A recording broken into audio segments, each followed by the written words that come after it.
So let me greet all of you. And we are here at the meeting of the European section, some representatives of the European section of the Global Pro Bono Network in frames of Global Pro Bono Week 2021. And I'm very happy to see you all, at least in the virtual space, because we were not able to meet in the real space for more than 2 years, unfortunately. And we are going to discuss today main challenges and main opportunities and developments which appeared during the COVID crisis and COVID situation, what has changed, what is new, and how things are going on. But in the beginning, I think we should introduce ourselves. I'm Lela Khoperia from the Center for Strategic Research and Development of Georgia, and we are running this pro bono mediation program in Georgia. Elsa, please. Yes, I'm Elsa. I'm head of partnership and communication at Pro Bono Lab, who is an NGO working on pro bono in France. And we have Andrea. And hello, I am Andrea from Work for Social. I am the co-founder and managing director, which is the first pro bono intermediary in Spain, and a member of the Global Pro Bono Network since 2016, or 15 already. 15 already, yeah. Great. So thank you again for joining, and we have this Pro Bono Week, Global Pro Bono Week this year, since we have skipped the last year Pro Bono Week due to changed situation, and really COVID has changed really everything in every direction, and definitely regarding COVID as well. So since we have not met for quite a long time, though there were some meetings, online meetings organized by Global Pro Bono Network to keep somehow this network connected, but still would be nice to just discuss now what experience each of our organization had during the pandemic. What were the challenges that appeared in the beginning of the pandemic with regards to engaging companies or beneficiary organizations or individuals, and in regard to creating social impact. We have kind of 10 minutes to discuss this topic, and maybe you would start, whichever. You want me to start, maybe? Yeah, okay. Let's go. So what did the pandemic change? Well, before the pandemic, we were doing everything in real life. So all of our missions were in real rooms with real people, like we would see the people and feel like the day with everybody. And we couldn't do it anymore when everyone was stuck at home. So we changed our methodologies and we switched everything online.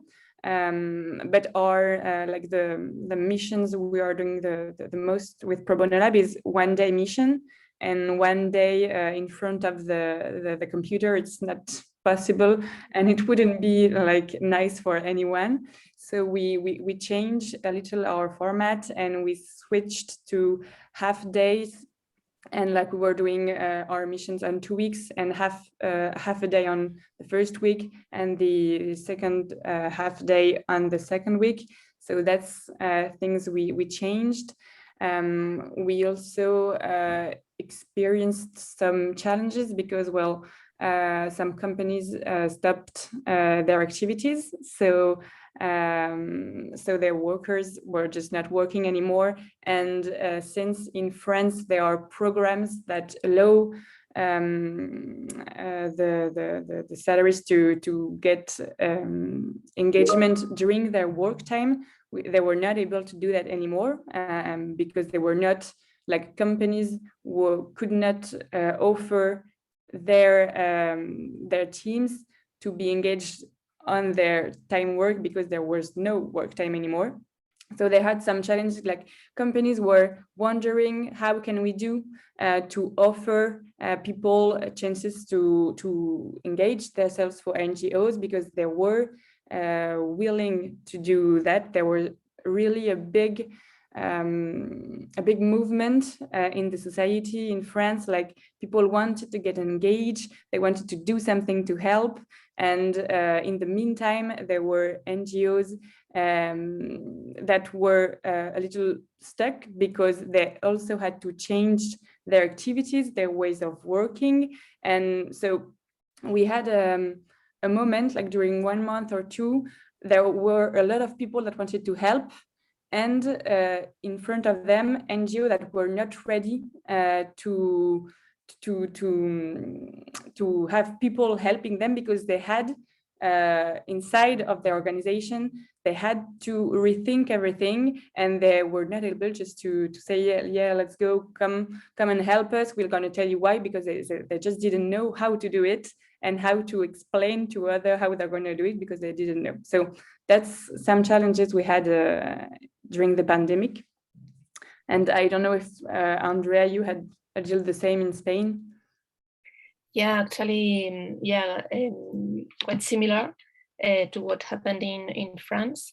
We had to adapt also our missions to the virtual platform, and to adapt the one-day events, the one-day, like the marathons, pro bono marathons, to different formats. Some clients preferred the format of split it into different days, small sessions, but others preferred only one session and longer, a longer session of several hours, but with some breaks in the middle. So we are kind of since the beginning, like changing and making improvements in our online formats, because the needs of the clients are changing all the time, and the feeling of their employees are also changing.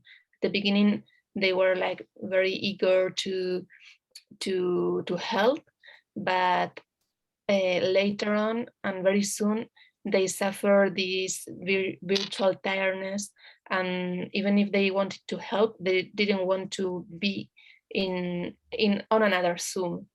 So it was a bit complex for our clients, and well, we try to adapt our formats. And regarding the NGOs, it is true that some of them, they had also these emergency campaigns or needs of maybe not for pro bono resources, because pro bono is not for urgent things. But anyway, we try to somehow manage to cope with all of these things, and to create sessions or create activities to help them. So yeah, that is what happened at the beginning, and how we have evaluated. I don't know if we talk about what we are doing right now, or do you want us to? No, I think that's what was the question. So what were the challenges and difficulties posed by COVID? And I will also say briefly what was happening in Georgia. Also, here, as everywhere, everything has changed, and we have to switch to online format. And many programs were had serious difficulties due to this situation. But I will say that maybe pro bono suffered less as compared to others, because consulting could be more easily switched to online format than some kind of field activities, which we already are implementing in frames of our other directions.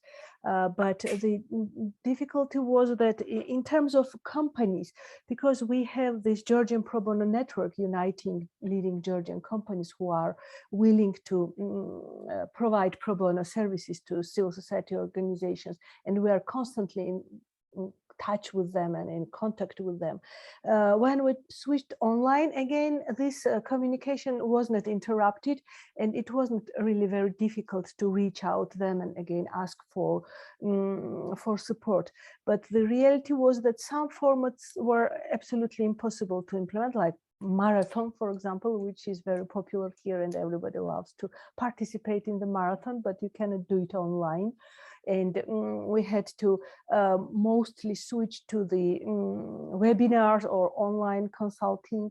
But the interesting part was that many mostly small NGOs, regional NGOs from villages, community groups, who didn't have very good and sufficient skills of using online programs and software. And when they were forced to move all their activities to the online format, they have difficulties on this regarding this transmission.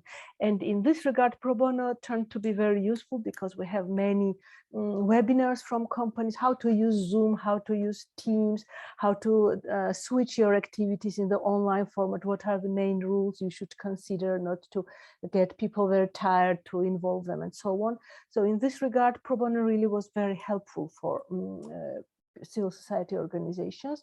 And then in the beginning, it was that some companies, some employees found themselves, they had more time because they were locked at home and okay, they were doing their job, but some companies have to reduce the workload.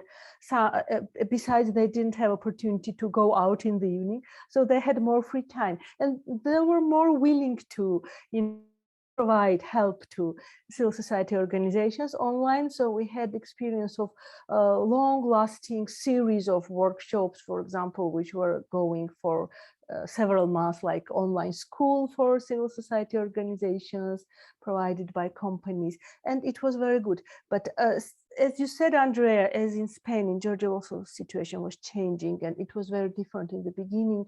And then little by little, this tiredness from Zoom format and online life is more and more vivid, especially I would say it is more tangible with NGOs than with companies, because companies in any case, they are working, they are doing their everyday job in the online format, they have this team meetings and everything.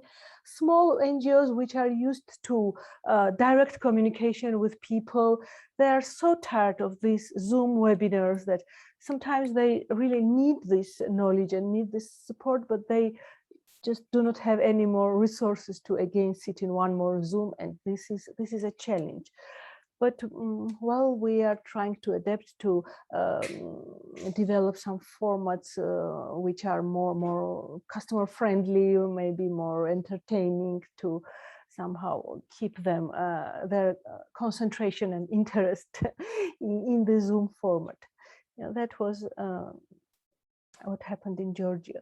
And the next question was, I think, how we adapted and what new practices appear. And I think we talked already about how we adapted, but if you can share if there were some new practices that materialized due to this new situation, either switching to the online or just general transformation of the attitudes, of values, of situation, of economic realities.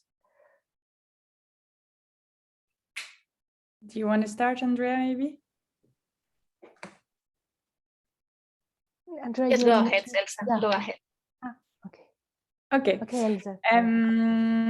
Well, what changed and what new practices? I talked a little about the formats that we changed a little, and even right now we're still doing a marathon like split in 2 times. Like, for example, the last weeks I did one marathon. We did the first session in real life, but like on half a day, and then 2 or 3 days later the second part of the mission was done also in real life. But we continued to split it because we realized that for the people it was good to have a few days to think about the problematic and the NGO and what we've talked about. So it's something we change and that we are probably going to keep doing. Also, something else maybe like not really related to Pro Bono Lab, but more about the world of engagement in France in general. Like during the COVID pandemic, there were a public platform that was created called Je veux aider, and it keeps running even if COVID is still there, but less than last year. And we see that really people wanna help. They want to do something for the public good, for the general interest. And there was, during the pandemic, development of this public platform and of platforms in general. And I think there are a lot more, how can I say, like there are a lot more ways for people to be engaged more easily. And on short formats, and how can I say it? It's like some things like the platform have been put in place during the COVID, and it helps people get engaged much more easily than before, and it's good, and it's very nice. Thank you, Elsa. And Andrea, would you like to share with us? Yes, sure. Regarding the adaptation with our corporate clients, we still do online marathons, split it into several sessions or only one sessions, because they have realized that this way they could engage their employees that are not based in Madrid. So we have clients with employees not only in Spain, but in Lisbon or in Porto, so all the Iberic Peninsula. And this way they can maintain the pro bono with them. So we are kind of doing in person and online. So all the mission online or all the mission physically, but also the hybrid format, which is you start a marathon physically and you continue it online in one or two other sessions, or the other way around, you start online and you finish it physically. And this way, it has allowed us to visit in person the NGO, which is very enriching for employees. So instead of doing it on the headquarters of the company, which is the typical format that we used to do. So we are somehow innovating a little bit with this kind of programs. And another challenge that I forgot to mention before is we are part of a European consortium together with Bono Lab as well, and also one Portuguese university, Porto University, one pro bono intermediary in Hungary, and another one in Bulgaria on Candes and Time Heroes. And we couldn't meet physically regularly. We used to meet every 6 months, so we had to switch our meetings virtually. And the problem with that is that we have had a lot of virtual meetings, more than before. So the workload was very high, and it was definitely a big challenge to work with. But yeah, we had the chance to meet physically last week in Bulgaria, and it was really nice to see each other again and to really see how we can create things in the real world. Thank you, Andrea. Yeah, thank you. And what was new practices which appeared in Georgia? Not really new, but this online format somehow helped us to cover better the regional civil society organizations and to switch to more long-term pro bono assistance. What I mean, mainly the companies are concentrated in Tbilisi. It's a little country, and the capital is the center of everything. So most of our companies, not everyone, a big part, maybe 80–90%, are concentrated in Tbilisi. Including the consultants. So before, when there was a regional NGO from some other part of the country which need pro bono assistance, it was coming, some representatives was coming to Tbilisi for this online consultation. And then because it's difficult to move back and forth too much, mostly there were one time or two consultations with NGOs, one-day consultation perhaps, but not long-term consultations, because this was an impediment, the physical distance.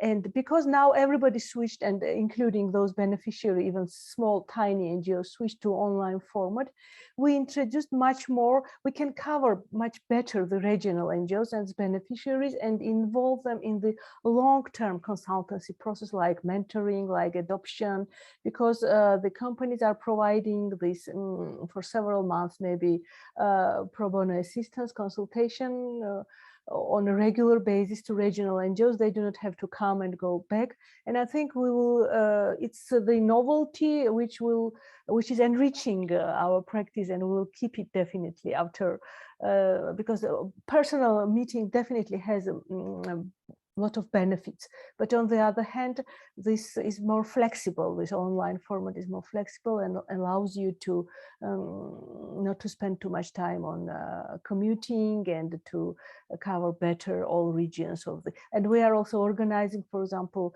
webinars covering the whole Georgia, for example, organizations, beneficiary organizations from all over the country, from different regions. And it's organizing this kind of webinars, it's much easier than it was before, when we were bringing physically all those people to Tbilisi and putting them into one room. And so it is, there are two sides, like definitely drawbacks and also some novelties that will, I think, stay and sustain after this pandemic is over. Yeah, and I don't know if it's the same for you, but we also have one challenge right now, and that is that during the pandemic and the last year, we have done a lot online, and now we also see that people want to stop doing everything online, and they want to come back to the real life, but it takes more time. And as you just said, it's more complicated when you're not at the same place. So we have, I think, a way of functioning to find, with not too much online, but using online in the best way to help us be more efficient, but not too much, so that people come and don't get just tired of being online all the time. Some balance between live communication and online. Yeah, that's true. And the third question which were offered to discuss is how we all see the future of pro bono in our region, and new opportunities, and how we see it will develop in the future in the post-pandemic situation. And Andrea, would you like to start? Yes. I would start this time. I think that the online missions is a great opportunity, as I mentioned before, to connect people from different regions and even countries, because you can help an NGO that is maybe working on another continent or in the other corner of the world, with employees or unknown people from other parts of the world.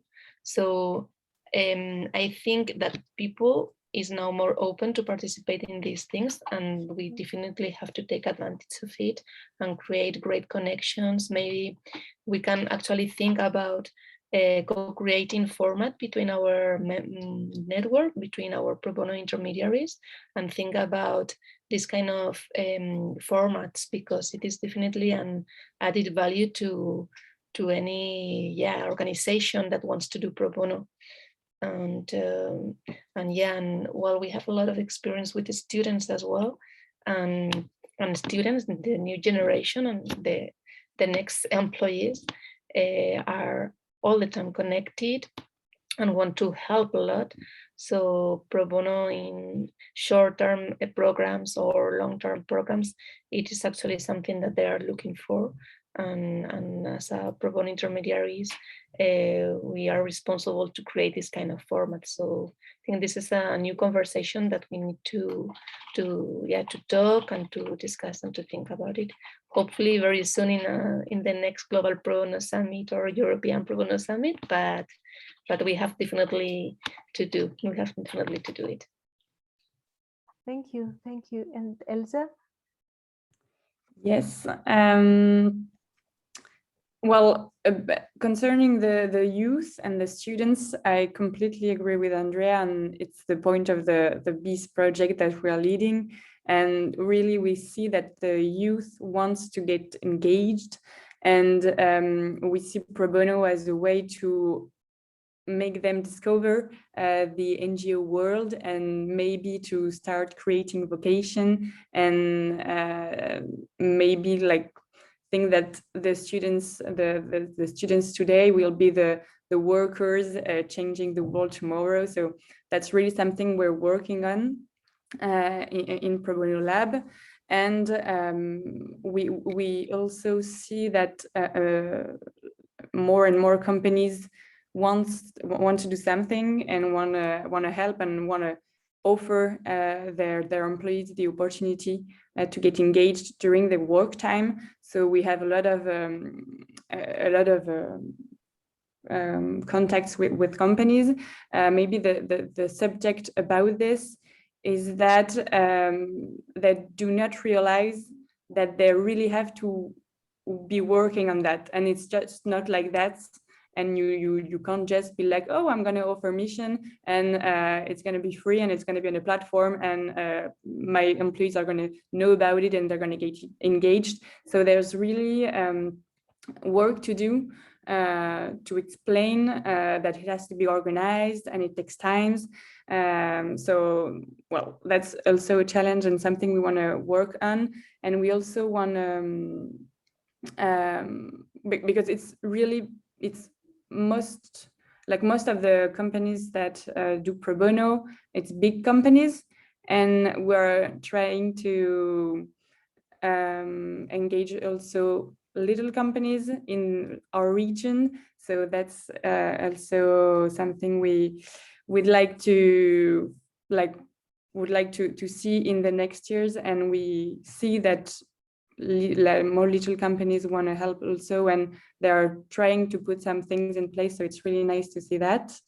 And also the question, but I talked about it earlier, about the platforms. There are more and more platforms, more and more pro bono intermediaries also in France, and it's so nice to see this market growing up. But we have to get organized, and we have to be sure that it helps NGOs in the end. And that's like trying to get organized and measure the impact also of our practices is something we want to do in the next month and years. Thank you. I see Carolina has joined us from Pixera, or it's Carolina, are you here? No, I think no. Yes, I'm here. Yeah, oh, good. Yeah. Great, welcome. Thank you very much. Yeah, nice to see you. So good you managed to join. Would you like to add something concerning challenges and new opportunities or new practices that aroused and your experience in the COVID period? Oh, yeah, I can share a lot. I was like eager to listen to your perspective. I'm based in Buenos Aires, Argentina. So I don't know if you feel that this couldn't reach Yeah, so I think that Pro Bono and in Pixera Global, we were able to survey organizations that we worked with last year and ask them, one of the questions was if the Pro Bono assignment that they have had helped them to prepare for the crisis.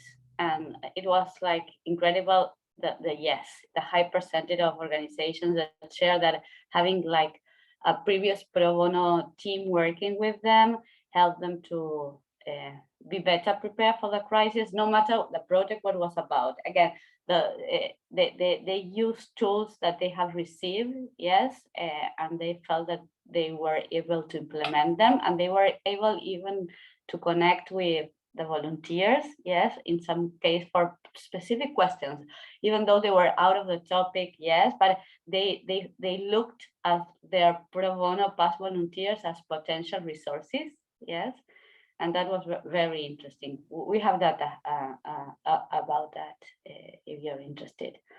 So. Yeah, I also would like to add that this situation, the COVID situation, and these terrible difficulties which we're all facing, really increased very much the feeling of social solidarity among all parts of the society.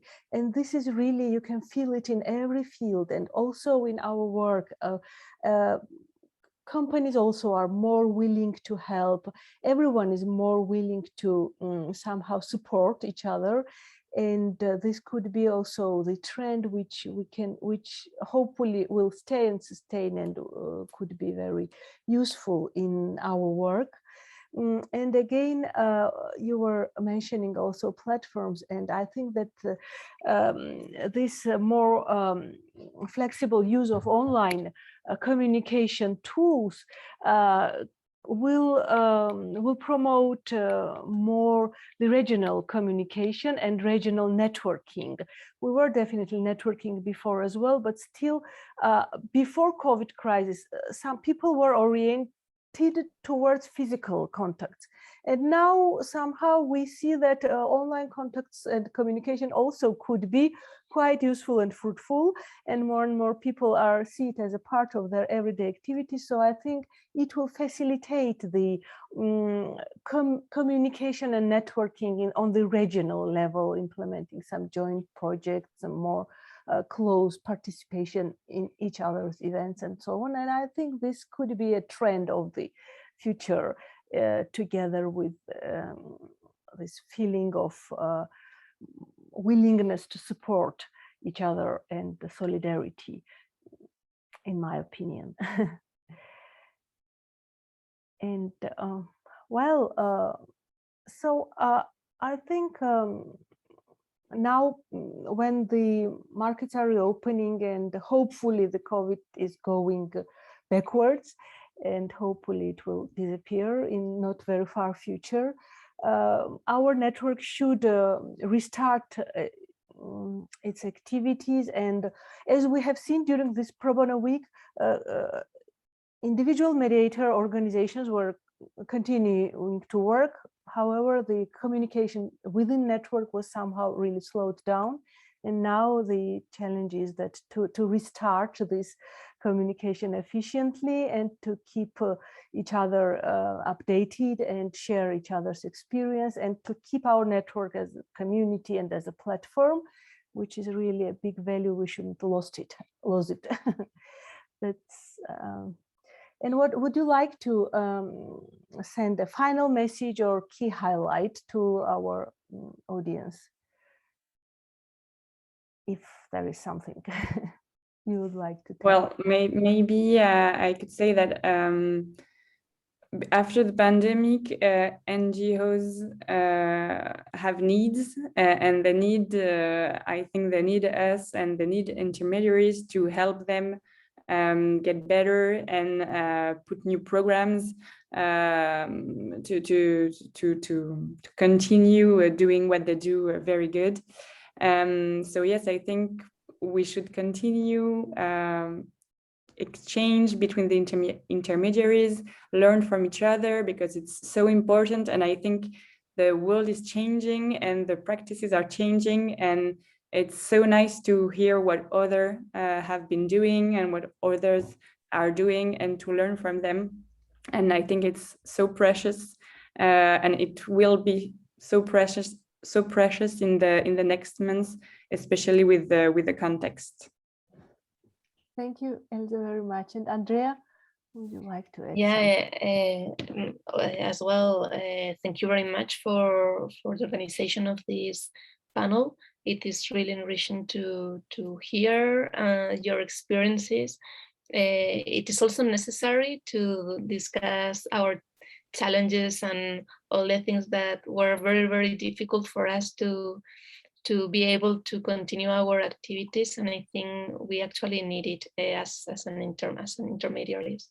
And yeah, a message. Yeah, I hope more organizations hear us, and those who want to learn about pro bono, maybe we can help them here in Europe. And yeah, I hope to see you soon, in the next summit, as I said before. Very soon.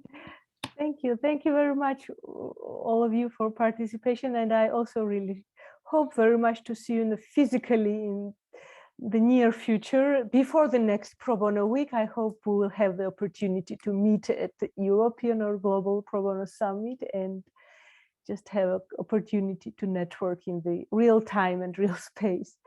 And wish you success, all of you, and thank you very much for participation. Thank you. Thank you very much. Thank you. Goodbye. Bye. Goodbye.